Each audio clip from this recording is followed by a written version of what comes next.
Maka Allah disebut sebagai Rabbul Alamin, zat yang menguasai alam semesta, zat yang melindungi alam semesta, zat yang merawat alam semesta, zat yang memberi rizki kepada semesta ini semuanya.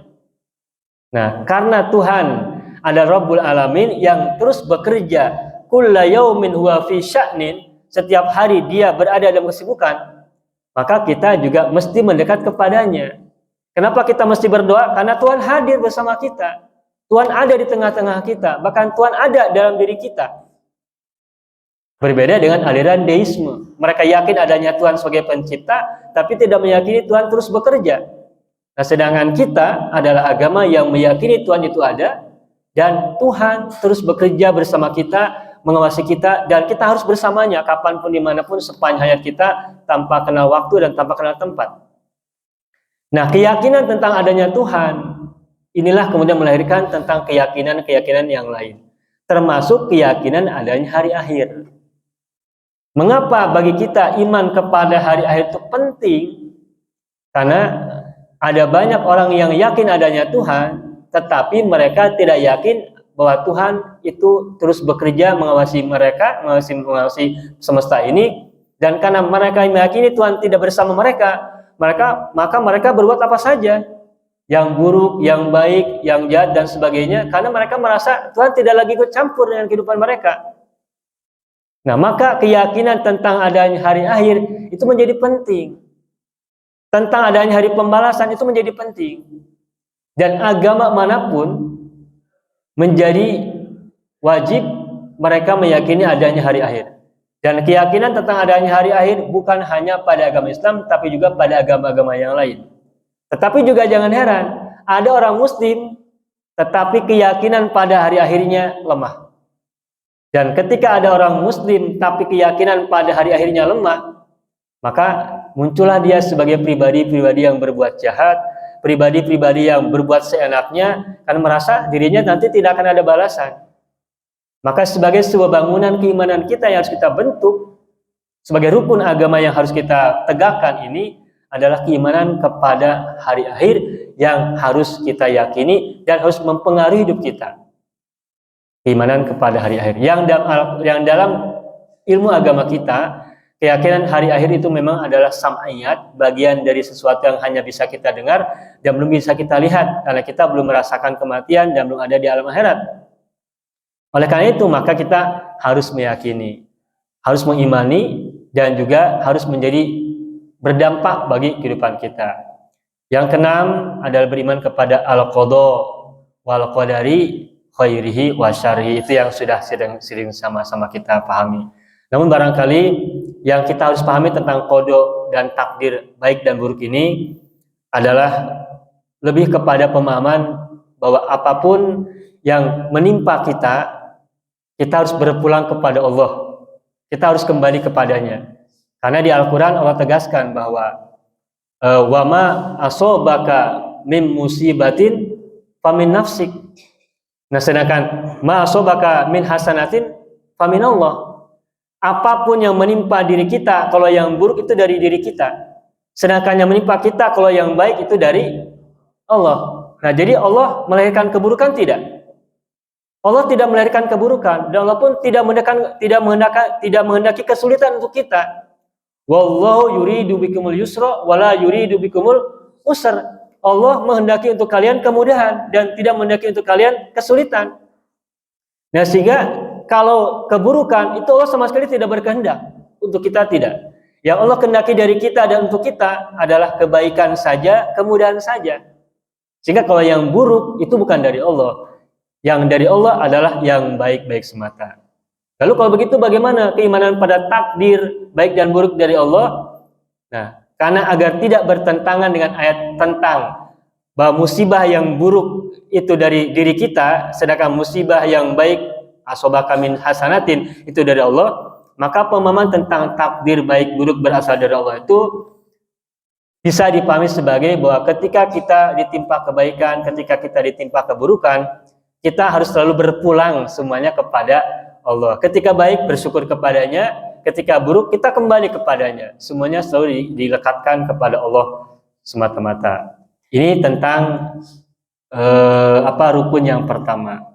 Nah, rukun yang kedua adalah Islam. Nah, Islam kita juga sudah sama-sama tahu rukunnya ada 5, syahadat, sholat, zakat, puasa, haji.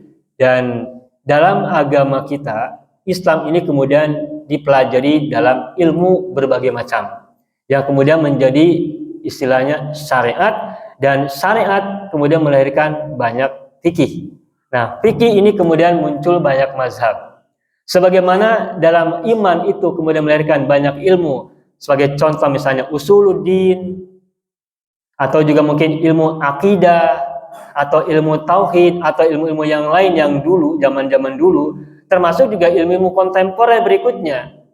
Dari ilmu akidah, ilmu usuluddin, ilmu tauhid, kemudian pada masa-masa ketika Islam mulai bersentuhan dengan dunia luar, ada pengaruh-pengaruh dalam peradaban manusia ketika Islam sudah mulai menyebar kepada negara-negara yang jauh, lalu bersentuhan dengan keyakinan-keyakinan setempat yang ada di situ, bahkan kemudian juga mengalami banyak diskusi dan dialektika dengan keyakinan-keyakinan yang lain yang juga terus menyebar seperti filsafat Yunani dan seterusnya. Maka dalam ilmu keimanan ini juga muncul banyak ilmu yang lain seperti ilmu kalam, juga ilmu filsafat dan sebagainya, yang semuanya juga terus berkembang. Termasuk juga dalam pemahaman tentang Islam, di mana di situ ada syariat, dan syariat melahirkan banyak fikih, dan fikih melahirkan banyak mazhab dan seterusnya. Maka itu melahirkan Islam yang sangat beraneka ragam, Islam yang sangat bercabang, Islam yang sangat diversity, yang sangat beragam banyak, sehingga kemudian melahirkan banyak keragaman berpendapat.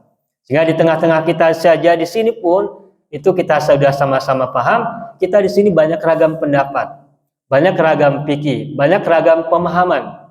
Dan karena semuanya bersumber dari Islam yang dipahami oleh para ulama terdahulu yang melahirkan banyak fikih, maka selagi imannya sama, selagi sumber acuannya sama, perbedaan-perbedaan itu tidaklah lagi menjadi kendala.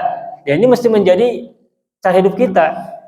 Kadangkala kita yakin bahwa Islam itu mengajarkan kita kepada toleransi, tetapi dalam pelaksanaan sehari-hari seringkali kita juga lupa dengan ajaran itu. Ya, kemudian kita sering hantam kromo, sering suka mencela, sering suka menolak kebenaran-kebenaran dari yang lain yang berbeda dari kita, gara-gara beda mazhab, gara-gara beda pandangan dan sebagainya. Kemudian kita memunculkan ideologi kebencian, ideologi permusuhan dan sebagainya, dan terus kita desakan kepada yang lain, entah kita sadar, entah kita tidak.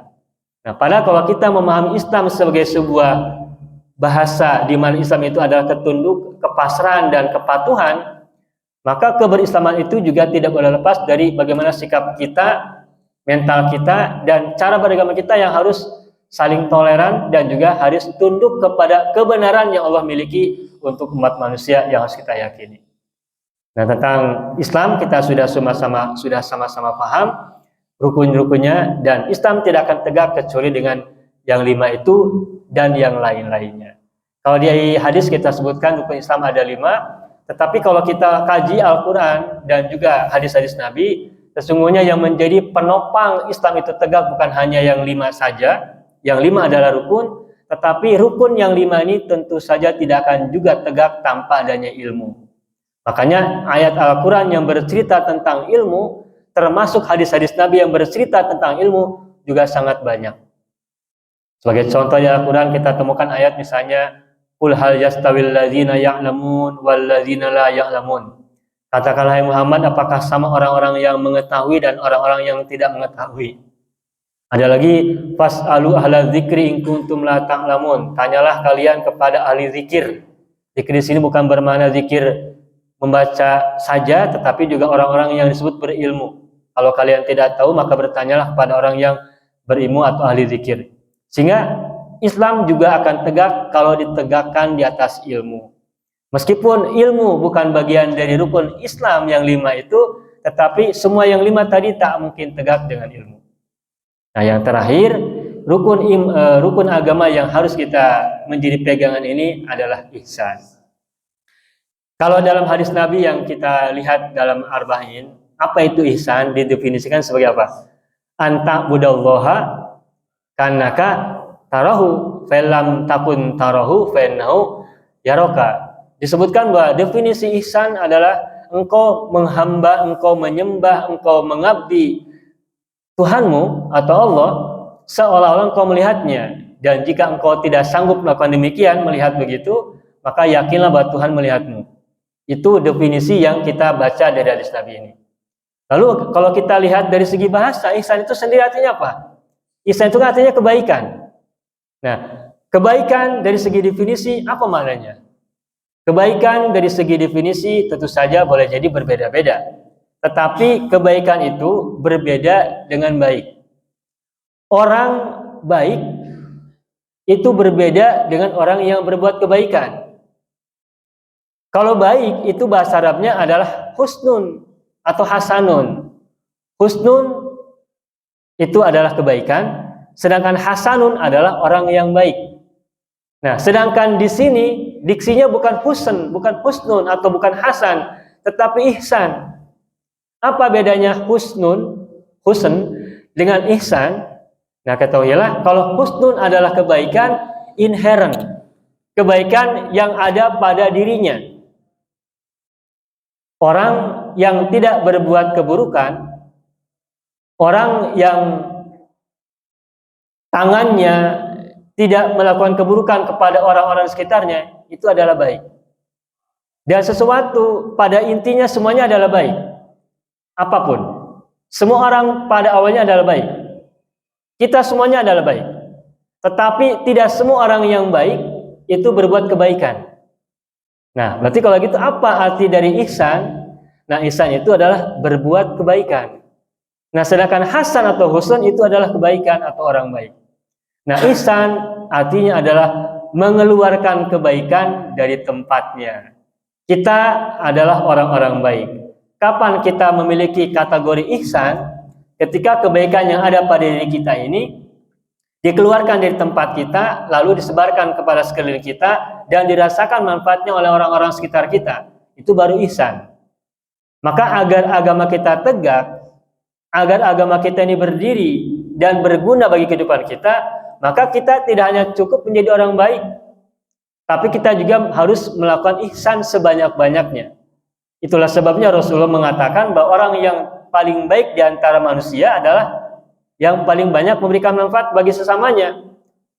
Khairun nasi anfahum linnas, ini ajaran penting. Dan ini bagian dari penerjemahan tentang ihsan itu sendiri. Dan ketika kebaikan-kebaikan yang dilakukan oleh orang-orang untuk sekitarnya itu, maka itu semuanya harus dilakukan dengan ma'rifatullah. Hadis Nabi yang bercerita tentang bahwa ihsan adalah anta'budallaha kannaka tarahu fa lam takun tarahu fa innahu yaraka. Itu maknanya adalah bahwa kebaikan yang kita keluarkan, kebaikan yang kita lakukan untuk orang lain itu mesti dengan adanya ma'rifatullah. Mesti dengan adanya kesadaran bahwa ini semuanya adalah karena Allah, demi Allah, dan untuk Allah. Dan itulah makna dari penghambaan. Ayat yang kita sering dengar, wa ma khalaqtul jinna wal insa illa liya'budun. Aku tidak ciptakan jin dan manusia kecuali untuk ya'budun, yang diterjemahkan sebagian orang menerjemahkannya dengan beribadah kepadaku, atau sebagian lagi ada menerjemahkannya dengan menyembahku, atau ada lagi yang memahami sebagai menghamba kepadaku, mengabdi kepadaku. Maka semua kebaikan yang kita lakukan, baik yang ritual, individual, seperti sholat dan semacamnya, maupun kebaikan sosial yang bersifat kemanusiaan dan semacamnya, itu semuanya mesti didasari oleh ma'rifatullah. Karena iman, Islam, dan ihsan itu bermula dari ma'rifat kepada Allah itu sendiri. Kita berbuat baik, kita sholat, tetapi kalau sholat kita hanya gerakan-gerakan semata, hanya ucapan-ucapan semata, aqwalun wa af'alun, tanpa didorong, tanpa dimotivasi, tanpa dibangun, tanpa digerakkan oleh ma'rifat kepada Allah itu sendiri, maka bangunan sholat kita itu seperti bangunan tanpa ruh. Sebaliknya, orang-orang yang boleh jadi sholatnya tidak begitu baik secara fisik, tetapi ma'rifatnya sudah cukup baik, boleh jadi lebih bernilai ketimbang fisiknya baik tetapi hatinya tidak baik, tetapi ruhnya tidak kuat. Maka dalam rangka membangun rukun agama yang kita miliki pada kehidupan beragama kita dan kehidupan sosial kita, maka yang harus kita bangun pertama kali adalah makrifat kepada Allah itu sendiri terlebih dahulu, dan itu sepanjang hayat. Karena Allah itu zat yang maha, yang tidak terhingga, sehingga pemahaman kita kepada Allah itu juga terus bertambah dan tidak pernah bisa sempurna. Maka begitu kita mendapatkan ilmu tentang Allah, maka marifat kita bertambah. Ketika kita bertambah lagi ilmu tentang Allah, marifat kita kepadanya pun juga bertambah. Maka keimanan itu tidak pernah tuntas. Keimanan kita kepada Allah, keimanan kita kepada rukun-rukun iman yang lainnya itu terus mengalami pembaharuan. Dan harapan kita semoga pembaharuan keimanan kita kepada Allah itu terus progresif mengalami kemajuan.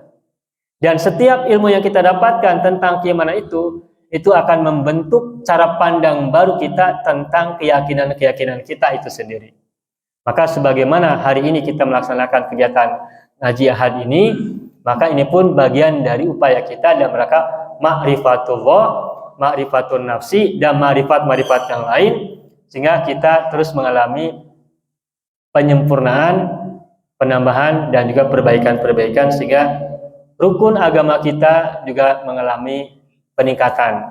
Dan dengan harapan peningkatan yang terjadi pada iman, Islam, dan ihsan kita, mudah-mudahan kehidupan kita juga mengalami peningkatan, baik untuk urusan dunia kita maupun untuk urusan akhirat kita. Mudah-mudahan kita semuanya termasuk orang-orang yang selalu bersabar dalam beragama dan juga selalu bersyukur dalam beragama. Kita semua termasuk orang-orang yang bersabar dan bersyukur dalam kehidupan, termasuk juga dalam penghambaan kita kepada Allah. Mengapa saya sebutkan ini? Karena seringkali kita ketika merasa sudah menjadi muslim, kita suka banyak menuntut, sehingga kita kurang sabar.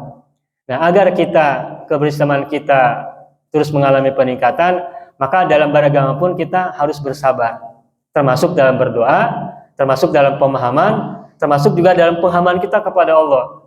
Kita capek terus melaksanakan ritual-ritual keagamaan, tapi kalau kita tidak bersabar, maka tentu saja kita akan gagal sebagai muslim. Maka mudah-mudahan kita semuanya terus bersabar agar kita mengalami terus peningkatan dalam beragama, sekaligus juga setiap capaian yang sudah kita dapatkan entah berapapun, maka harus kita syukuri dengan sepenuh hati.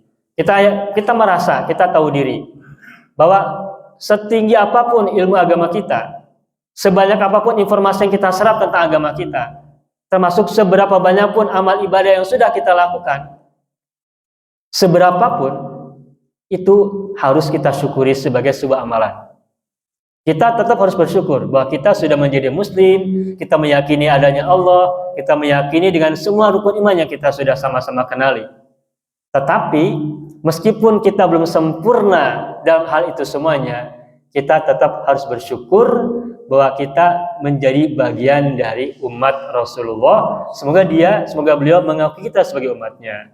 Oleh karena itu, beragama harus dijalankan dengan kesabaran dan juga harus dijalankan juga dengan kesyukuran. Bapak Ibu semuanya, itulah yang bisa saya sampaikan sekelumit atau mungkin sedikit banyak tentang rukun agama yang 3 itu, yakni iman, Islam, dan ihsan. Semoga semuanya mengalami kebaikan, menjalankan kebaikan, dan terus berada dalam kebaikan. Amin ya rabbal alamin. Mohon maaf apabila ada kesalahan atau ada kekeliruan dan juga kekurang sempurnaan, dan terima kasih atas segala perhatian dan juga kebersamaannya kita bersama-sama di sini. Akhiran aku lakum Allahumma sholli ala sayyidina Muhammad wa ala ali sayyidina Muhammad. Assalamualaikum warahmatullahi wabarakatuh. Alhamdulillah, jadi kita disebutkan sejauh terima kasih. Dan untuk sesi selanjutnya yaitu tanya jawab sesuai dengan apa yang nah, mungkin saya kasih kesempatan untuk 3 orang, 2 laki-laki dan 1 untuk Untuk pertama mungkin sekaligus dari guru.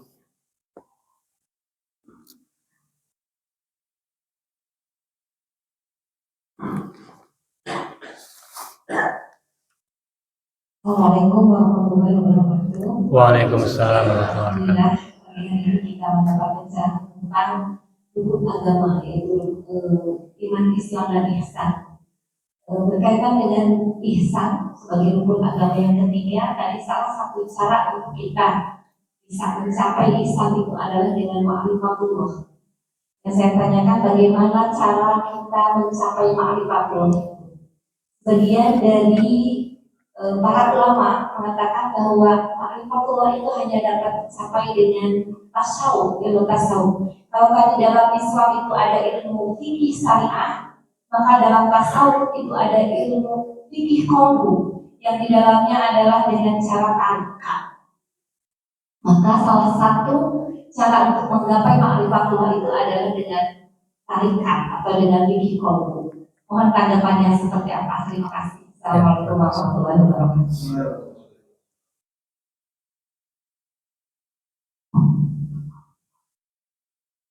Ya, terima kasih. Langsung saja. Ya. Baik. Pertanyaan yang luar biasa ya dari Ustaz Danilis.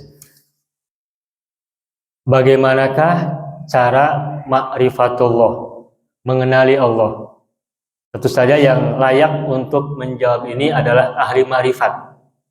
Tetapi barangkali saya bisa mengutip satu riwayat yang barangkali juga bisa menjadi panduan kita bagaimana kita bisa ma'rifat kepada Allah Subhanahu wa taala. Ada sebuah riwayat yang disebutkan sebagian ada mengatakannya hadis Nabi, tapi juga ada mengatakannya ini adalah kata-kata sahabat, tepatnya pendapat atau kata-kata dari Sayyidina Ali bin Abi Thalib. Yang ungkapan yang berbunyi, man arafa nafsahu faqad arafa rabbahu. Yang artinya barang siapa mengenali dirinya, memakrifati dirinya, maka sungguh berarti dia sudah mengenali Tuhannya atau Allah, atau sudah ma'rifatullah. Jadi kalau disebutkan sebagai sebuah tangga, maka tangga menuju ma'rifatullah itu mesti diawali oleh tangga ma'rifatun nafsi, mengenali diri sendiri. Ada ungkapan kenapa ketika kita sakit kita mengucapkan aduh untuk menunjukkan kita ini sakit, maka ungkapan aduh itu juga ungkapan sebagai ma'rifatullah, mengenal Tuhan. Kenapa kita mengucapkan aduh ketika sakit? Karena kita menyadari diri kita bahwa kita lemah, sehingga kita jatuh, dan kejatuhan kita, ketitajongan kita itu tidak kuasa itu kita hindari. Dan karena kita tidak kuasa untuk menghindarkan diri dari bahaya yang ada di depan kita sehingga kita jatuh, berarti pengenalan atas ketidakmampuan kita ini melahirkan tangga berikutnya, pengenalan adanya zat yang menguasai kita. Dan ungkapan aduh itu adalah pengakuan bahwa selain kita ada kekuasaan yang maha menguasai kita, dan itulah sebabnya kita mengucapkan aduh. Maka mengenali diri sendiri, kelemahan-kelemahan kita itu merupakan jembatan bagi ma'rifatullah.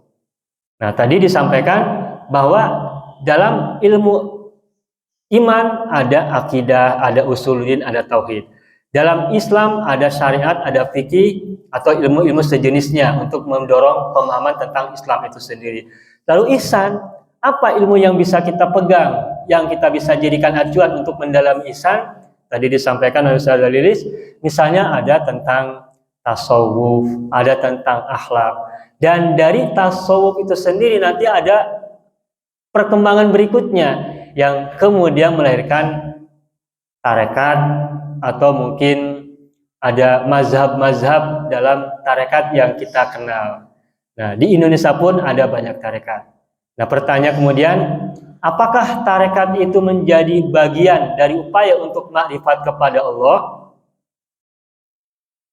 Jawaban yang bisa saya berikan, sebagian iya. Karena dalam tarekat itu orang-orang diusahakan untuk mencoba mendekatkan dirinya kepada Allah.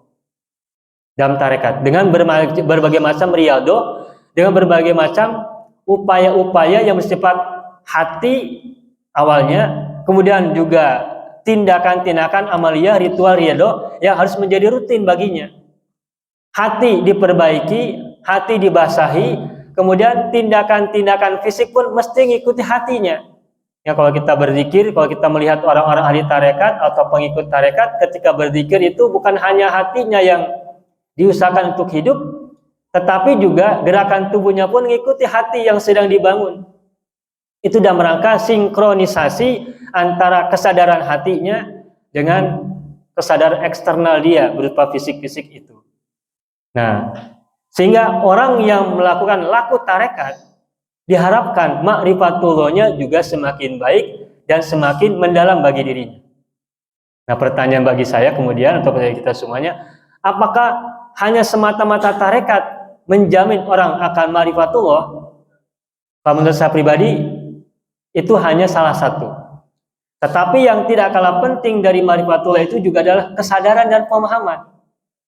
Maka yang tidak kalah penting dari kemampuan atau pemahaman untuk bisa ma'rifatullah itu adalah ma'rifat itu sendiri. Yang dari segi bahasa artinya mengetahui, mengenali.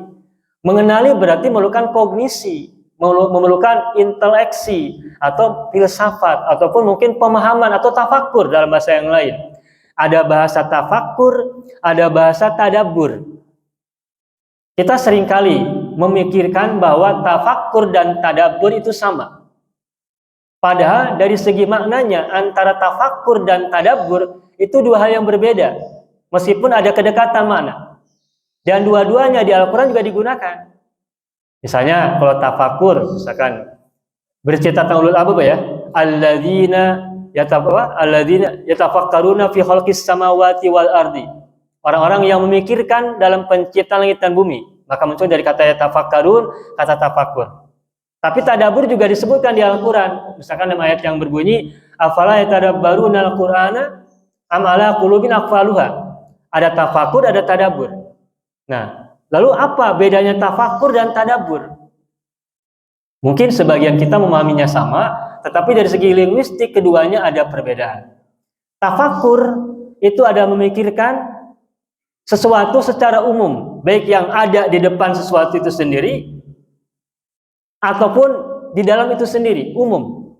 Masih sangat umum, sangat general. Sedangkan tadabbur sesuai dari awal katanya dabaro yang artinya belakang.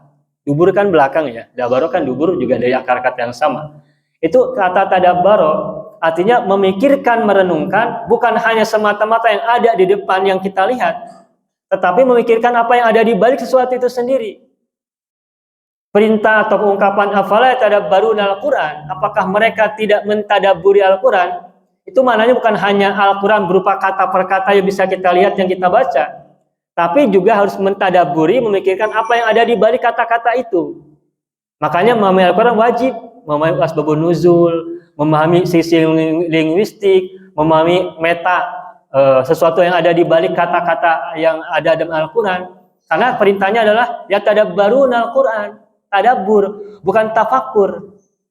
Tentang penciptaan langit dan bumi Allah gunakan kata tafakkur, tetapi tentang Al-Quran Allah gunakan tadabbur. Ini perlu kita pahami dan kita rasakan bedanya. Kenapa untuk semesta raya Allah gunakan kata tafakkur, sedangkan untuk Al-Quran gunakan tadabbur? Ya barangkali bisa kita pahami, Al-Quran yang turun pada Rasulullah ini kan bahasa Arab, dan turun kepada Rasulullah. Kita bukan saksi-saksi wahyu, kita bukan saksi-saksi sejarah bagi turunnya wahyu, sehingga kita tidak sanggup untuk melihat langsung bagaimana Al-Quran turun dan seperti apa Rasul memahami Al-Quran yang turun kepadanya. Nah, karena kita bukan saksi-saksi wahyu, sehingga ketika kita memahami Al-Quran, kita tidak cukup hanya kata per kata yang kita bisa baca, karena Al-Quran turunnya tidak kita hadiri, atau kita bukan para hadirin atau para saksi atas turunnya Al-Quran. Ya, kita maka memahaminya perlu ada upaya tadabbur, melihat sesuatu di balik yang kita baca, di balik yang kita mungkin pahami secara detail. Sedangkan penciptaan langit dan bumi, memang langit dan bumi kita penciptanya tidak tahu, tetapi tentang langit dan bumi, fenomena-fenomenanya kita lihat, kita hadir di sini, kita rasakan, dan kita semuanya bisa ada di dalamnya. Maka kalimatnya tidak menggunakan kata tadabbur, menggunakan kata tafakur dalam pengertian umum. Sehingga kita melihat langit, kita bisa kita merenungkan, memikirkan. Nah, sehingga untuk konteks semesta, langit dan bumi, bahkan dalam wafi anfusikum, dalam diri-diri kalian, itu kalimatnya gunakan kalimat tafakkur, sedangkan untuk Al-Quran gunakan kata tadabbur. Tadabbur maknanya memikirkan sesuatu yang ada di balik sesuatu itu sendiri. Nah, sehingga berkaitan dengan ma'rifatullah itu juga salah satu cara untuk mengenali Allah, para ulama menggunakan berbagai macam argumen. Salah satunya adalah kosmologis. Dengan melihat adanya ciptaan-ciptaan, maka kita yakin adanya sang pencipta. Kita tidak melihat adanya Allah, karena Allah zat yang maha gaib. Tetapi karena kita melihat adanya ciptaan-ciptaan, maka kita yakin di balik ciptaan pasti ada pencipta. Tidak mungkin sesuatu ada tanpa ada yang mengadakan. Maka menurut teori kosmologis, untuk ma'rifat Allah, untuk mengenali Tuhan, maka pandanglah semesta raya ini, wafi anfusikum, dan juga dalam diri kalian, maka niscaya kita akan menemukan adanya Tuhan. Nah, pendekatan kosmologis atau pendekatan mengenali makhluk-makhluk ciptaan Allah, ciptaan ini, maka kita bisa diantarkan untuk mengenali Tuhan, mengenali Allah. Maka salah satu pendekatan untuk ma'rifatullah adalah merenungkan ciptaan-ciptaan Allah. Dari perenungan tentang ciptaan-ciptaan Allah itulah maka muncullah ma'rifatullah. Tetapi boleh jadi pemahaman seperti ini masih bersifat kognitif, masih bersifat akal. Nah, lalu bagaimana agar akal kita ini terasa basah, masuk ke dalam hati? Maka muncullah ilmu tasawuf, muncullah teori tentang ihsan, muncullah teori tentang akhlak, muncullah ilmu yang disebut dengan tarekat dan semacamnya. Maka tarekat, sejauh yang saya mengerti, sebagai sebuah laku riyadhah, itu juga tidak bisa terlaksana dengan baik tanpa dimulai dengan ma'rifatullah yang bersifat kognitif. Maka buat bapak-bapak dan ibu sekalian yang mungkin melakukan laku-laku tarekat, maka yang tidak boleh dilupakan adalah ma'rifatullah secara kognitif, secara akal, karena itu juga menjadi penghantar menuju ma'rifatullah. Tetapi disclaimer-nya, peringatannya, semata-mata akal saja itu sangat kurang. Karena kalau semata-mata akal akan terasa kering, dan agar basah maka perlu adanya riyadhah. Dan riyadhatul nafas itu salah satunya kita sama-sama kenal ada dalam dunia tarekat.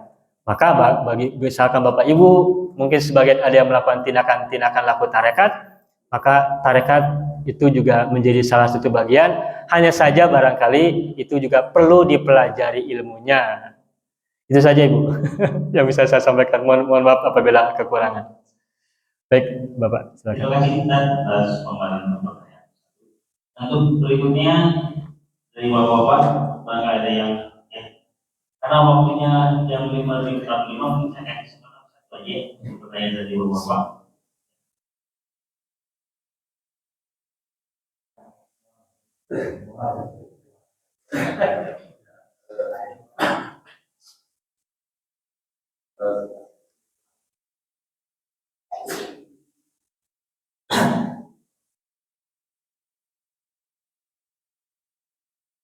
Pertanyaannya tadi dengan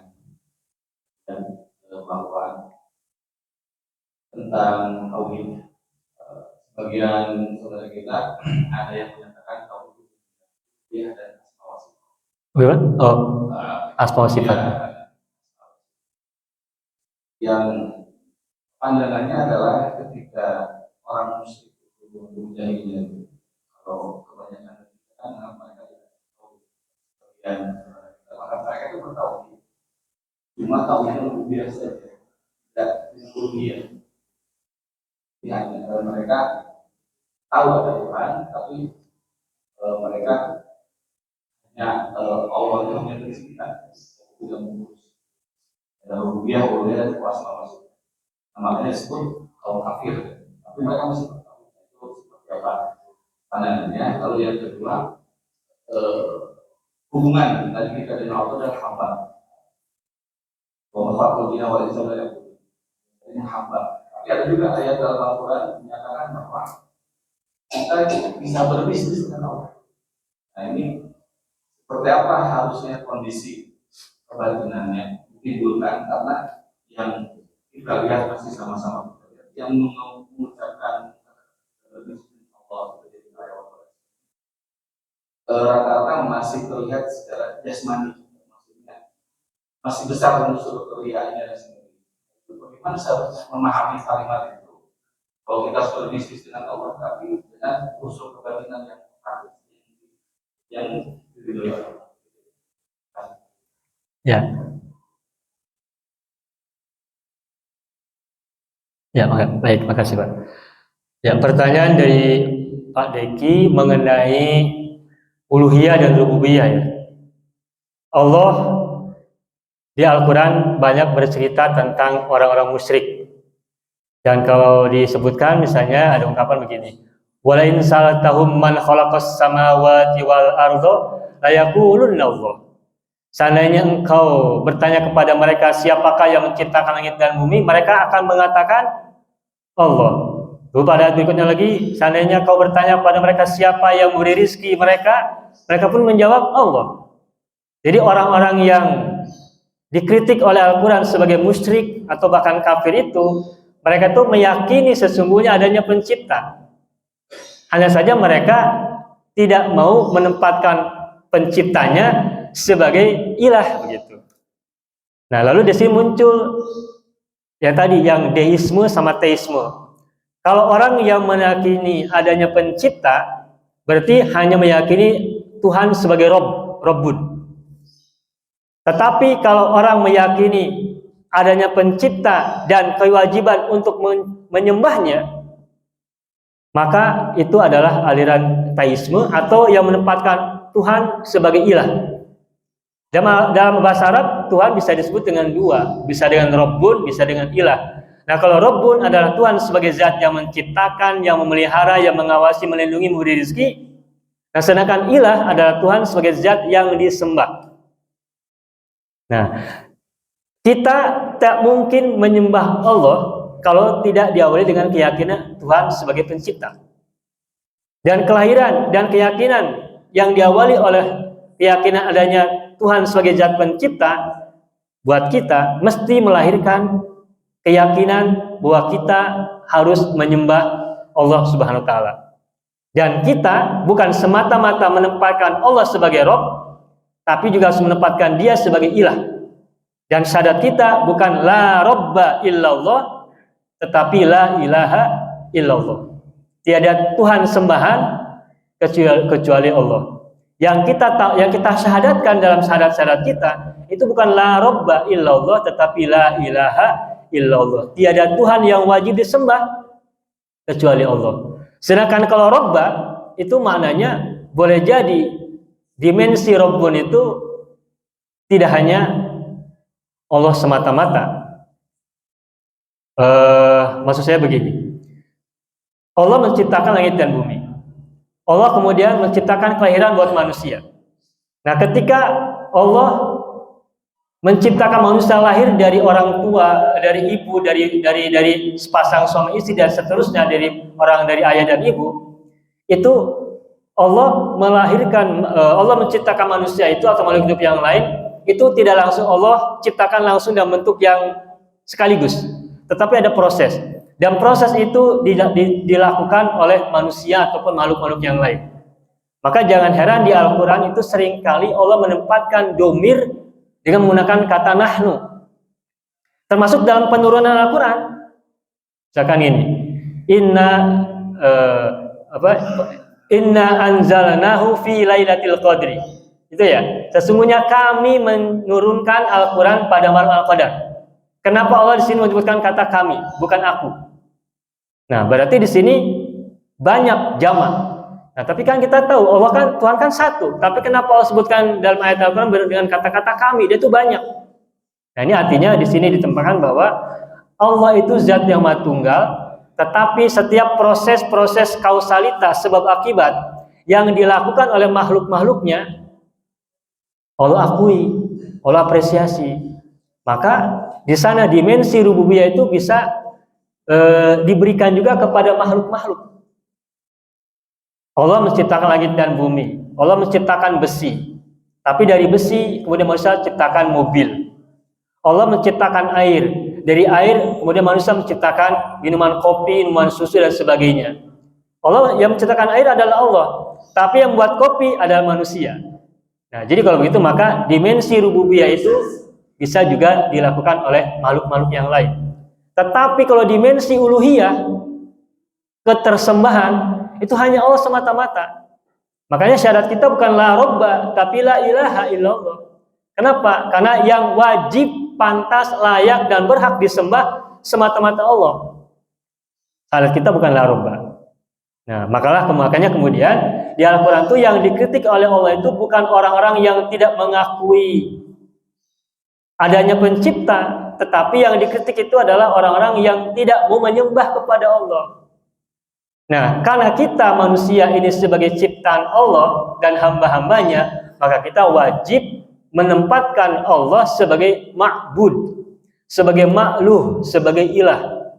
Dan hubungan kita dengan Allah, Allah sebagai ma'bud, kita sebagai abad, hubungan antara kita dan Allah, abid dan ma'bud, itu disebut dengan ibadah, penghambaan atau penyembahan atau pengabdian.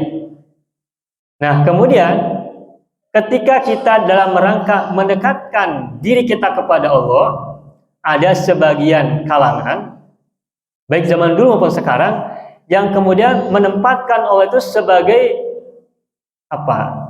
Dipersonifikasi, seperti diorangkan. Sekarang gini, ada sebagian orang yang menempatkan Allah itu bukan sebagai semata-mata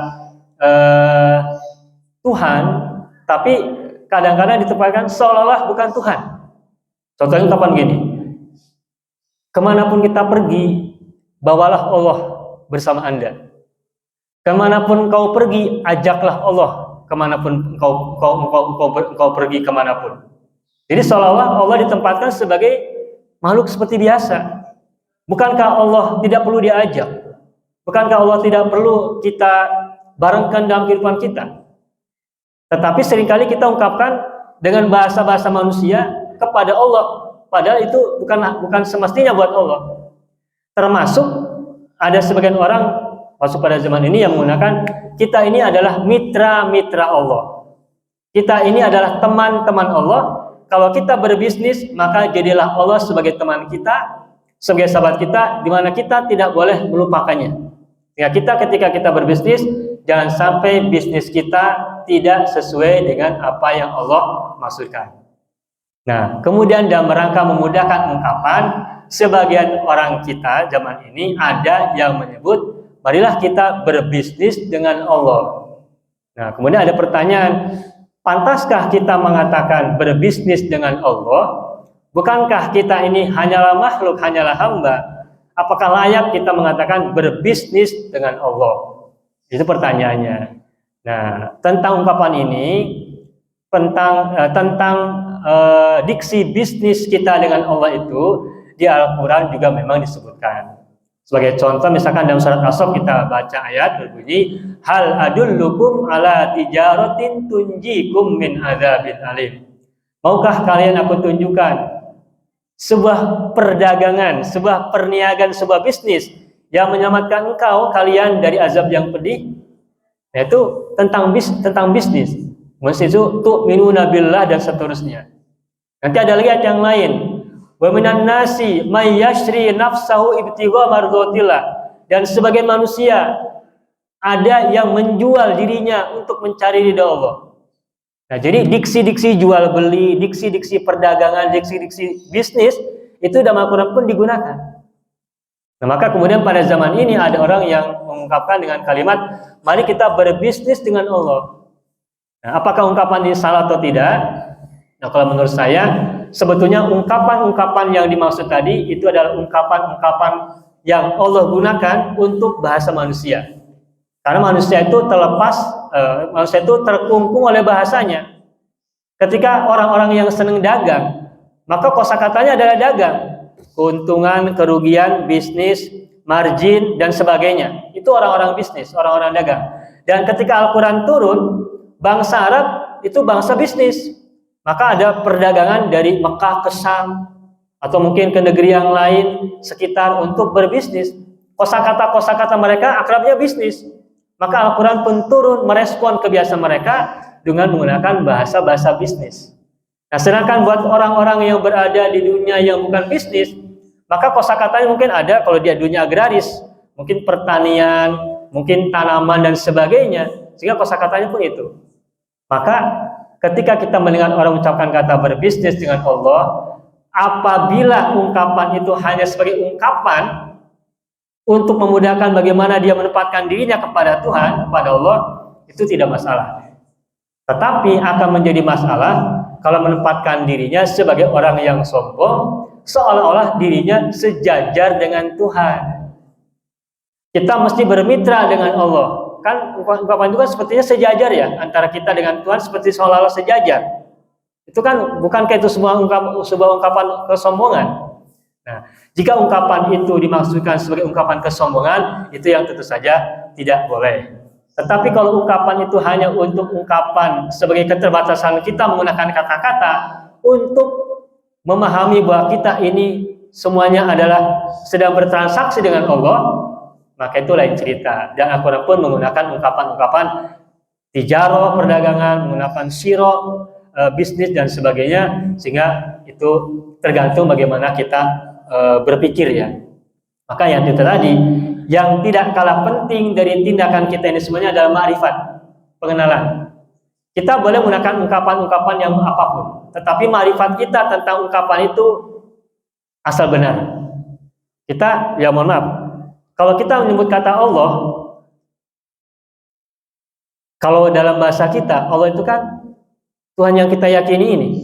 Tetapi kata Allah kan juga digunakan oleh agama yang lain. Agama yang lain adakah agama lain yang menggunakan kata Allah untuk menyebut Tuhan mereka? Ada kan? Cuma menyebutnya dengan dialek yang berbeda, mungkin menyebutnya Allah begitu ya. Tapi kan tulisannya sama, ALLAH. Nah, nama boleh sama, ungkapan boleh sama, tetapi mungkin kognisi kita bisa jadi berbeda, pikiran kita, akal kita boleh jadi berbeda. Nah, maka yang penting adalah musamma yang diberi nama, bukan ismun nama. Begitupun juga ada orang yang mungkin nama-namanya beda, tetapi maksudnya sama, sehingga boleh jadi sama-sama juga gitu. Maka kembali kepada pertanyaan dari Pak Diki, bahwa ungkapan kita berbisnis dengan Allah itu apakah ini sesuai, apakah ini bukan merupakan kesombongan dan sebagainya, ini kembali kepada pikiran kita yang mengucapkannya atau hati kita yang merasakannya, termasuk dalam hal apapun. Begitu Pak. Ya mohon maaf ya apabila jawaban saya ngelantur ke sana kemari, tetapi itulah yang bisa saya jawab semampu yang bisa saya lakukan. Apabila ada kesalahan kekurangan, sekali lagi mohon maaf baik buat Pak Ustadz Diki maupun buat Ibu Haja Iris, saya mohon maaf atas kekurangan serta kesalahan dalam jawaban yang saya berikan. Itu saja barangkali Bapak-bapak dan Ibu sekalian, mohon maaf apabila kalimat-kalimat yang saya sampaikan ini membosankan dan juga barangkali tidak tepat pada sasaran. Coba, ya, sudah. Sudah, ya baik. Baiklah Bapak Ibu semuanya, itulah yang sudah kita sama-sama laksanakan dalam rangka kajian Ahad pada hari Ahad ini tanggal 5 November 2023. Semoga apapun yang sudah kita lakukan, yang kita rasakan, yang kita pikirkan, ini semuanya menjadi salah satu tangga kita untuk meningkatkan diri kita, meningkatkan kualitas kemanusiaan kita, dan juga dalam rangka menaikkan derajat kehambaan kita di mata Allah SWT. Kita tidak tahu seperti apa kita wujudnya di hadapan Allah, seperti apa peringkat kita di hadapannya, tetapi inilah sejauh yang bisa kita upayakan, dan semoga Allah menerima diri kita seutuhnya dengan kelemahan dan kelebihannya, dan Dia lebih tahu siapa kita yang sesungguhnya. Allahumma sholli ala sayyidina Muhammad wa ala ali sayyidina Muhammad. Allahumma sholli ala sayyidina Muhammad wa ala ali sayyidina Muhammad. Allahumma sholli ala sayyidina Muhammad wa ala ali sayyidina Muhammad. Astaghfirullahaladzim wa atubu ilaih. Astaghfirullahaladzim wa atubu ilaih. Astaghfirullahaladzim wa atubu ilaih. Allahumma ighfir lil muslimin wal muslimat wal mu'minin wal mu'minat al ahya'i minhum wal amwat atubu ilaih. Dan untuk semua doa yang kita panjatkan, semua harapan yang kita persembahkan, baik untuk diri kita sendiri, untuk orang tua kita, untuk pasangan kita, anak keturunan kita, untuk saudara-saudara kita, paman PPI kita, uwa kita, dan para guru kita, orang-orang pecinta kita, dan orang yang berbuat pada kita semuanya. Semua doa kita panjatkan kapanpun, dimanapun, siang, malam, pagi, dan petang semuanya. Allahumma sholli ala sayyidina Muhammad wa sayyidina Muhammad bisirri ummil Quran wa barakatiha al-Fatihah. A'udzu billahi minasy syaithanir rajim. Bismillahirrahmanirrahim. Alhamdulillahi rabbil alamin. Arrahmanir rahim. Maliki yaumiddin. Iyyaka na'budu wa iyyaka nasta'in. Ihdinas siratal mustaqim. Siratal ladzina an'amta 'alaihim ghairil maghdubi 'alaihim waladdallin. Amin ya rabbal alamin. Sakitur pinan kapihatur, hapunten kasuhun, nada agung cukup umur, nada jembar pangampura. Assalamualaikum warahmatullahi wabarakatuh. Hatur nuhun.